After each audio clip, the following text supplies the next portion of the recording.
성경의 모압과 암몬, 모압 족속과 암몬 족속, 모압과 암몬, 모압, 근친상간에 의해 태어난 롯의 맏아들, 암몬, 근친상간에 의해 태어난 롯의 둘째 아들. 창세기 19장 36절에서 38절.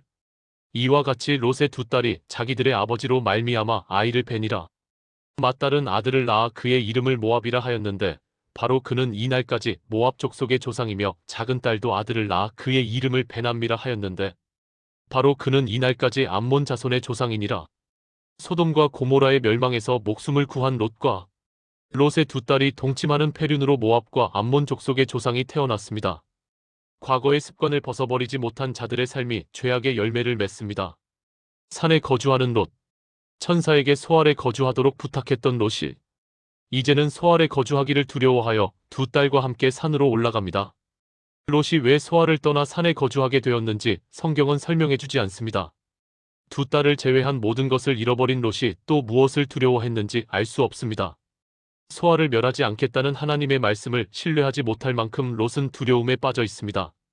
큰 성에서 작은 성으로, 작은 성에서 산으로 옮겨가고 있는 롯의 모습은 심판을 받지 않을 수 있는 환경으로 도피하는 것처럼 보입니다. 롯의 생각에는 죄가 많지 않은 곳이 심판에서 안전할 것이라고 생각했을 수도 있습니다. 소알도 하나님의 심판을 받을 수 있는 장소로 여겨 그곳을 피하고 싶었을 수 있습니다. 그러나 롯의 두려움이 또 다른 죄를 낳는 잘못된 선택이 되었습니다. 신앙인들의 바른 삶은 죄가 있는 곳을 도망가는 데 있는 것이 아니라 죄가 있는 곳을 정결하게 만드는 데 있습니다. 세상에서 빛과 소금의 역할이 신앙인의 삶입니다. 모압과 암몬은 아브라함의 조카인 롯과 그의 두 딸 간의 근친상간으로 인해 태어난 족속으로서 원래는 이스라엘과 화친할 대상이었다. 그러나 이 두 족속은 이스라엘이 출애굽 후 광야에서 방랑할 때 호의를 베풀기는커녕 오히려 이스라엘의 화친 제의에도 불구하고 이방 선지자 발람을 불러 이스라엘을 저주하려 했었다. 그리고 하나님의 언약에 근거하여 약속의 땅 가나안으로 행군하고 있는 이스라엘을 적극적으로 대적하고 방해함으로써 결국 하나님의 영광을 회방한 죄를 범했었다. 그러므로 이들은 여호와의 총회에 참여하는 것이 영원토록 금지되었던 것이다. 1. 모압 족속은 롯의 아들인 모압의 후손들. 모압 땅은 사해의 동쪽과 남동쪽에 주로 아르논 강의 남부에 위치하였다. 그러나 한때 그곳의 경계는 북쪽의 야복까지 확장되기도 하였고 오랫동안 요르단 강 너머 여리고 앞부분은 모압 평야라고 불렸다. 넓은 의미에서 이곳은 아모리 족속이 차지한 전체 땅을 포함했다. 이스라엘 자손은 가나안에 들어가기에 앞서 여리고 맞은편의 모압 평야에서 마지막으로 진을 쳤다. 그 당시 이곳은 아모리 족속의 소유였다. 모세는 모압 평야에서 느보산에 이르러 모압 땅에서 죽었다. 처음에 모압 사람들은 엠 족속이라고 불리는 거인들을 몰아내었으나 아모리 족속들은 아르논 북쪽의 땅에서 그들을 몰아내었다. 그 뒤 이 북부 지역은 모세에 의해 정복되어 르우벤 지파에게 배정되었다. 이스라엘이 이집트를 떠나 올라올 때 모압 사람들은 그들에게 인정을 베풀지 않았다. 모압 왕 발락은 대언자 발람을 시켜 이스라엘을 저주하게 하려다 실패했지만 결국 그들을 음행의 자리로 이끌어 큰 죄에 빠지게 하였다. 비록 하나님께서 그들을 살려주시고 이스라엘이 그들을 정복하지 못하게 하셨지만 그들과 그들의 씨는 10대에 이르기까지 하나님의 백성이 누리는 특권을 누리지 못하였다. 그들은 엄청나게 우상을 숭배하였고 음란하고 역겨운 방법으로 그모스와 바알보올에게 경배하였다. 후에 왕정시대에 이방 여인들을 사랑한 솔로몬은 모압 여인들을 첩으로 삼고 모압 사람들의 가증한 신 그모스를 섬겼으며 그것을 위해 예루살렘 앞에 산에 산당을 건축하였다.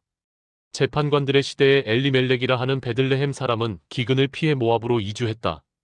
그의 두 아들은 모압 여인을 아내로 취하였는데 그 중에 하나인 룻은 시어머니를 따라 유대로 돌아와서 주 하나님을 경외하는 가운데 친족 구속자인 보아스를 만나 결국 다윗 왕과 그리스도의 조상이 되었다.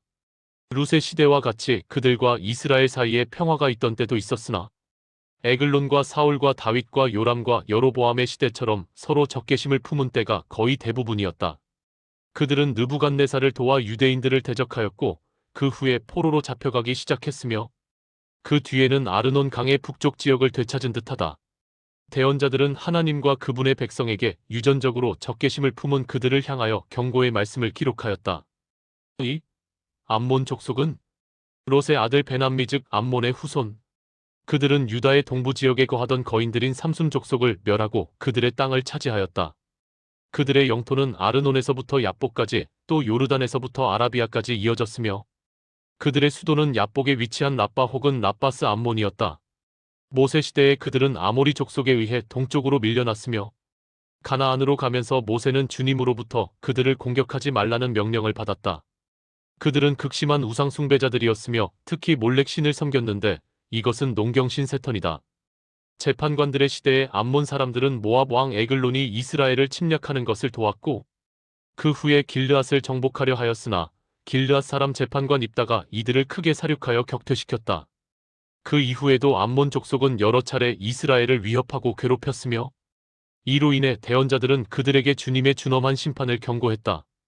이방 여인들을 사랑한 솔로몬은 암몬 여인 나아마를 첩으로 삼고 암몬 사람들의 가증한 신 밀곰을 섬겼으며 그녀로 말미암아 르호보암을 얻었다.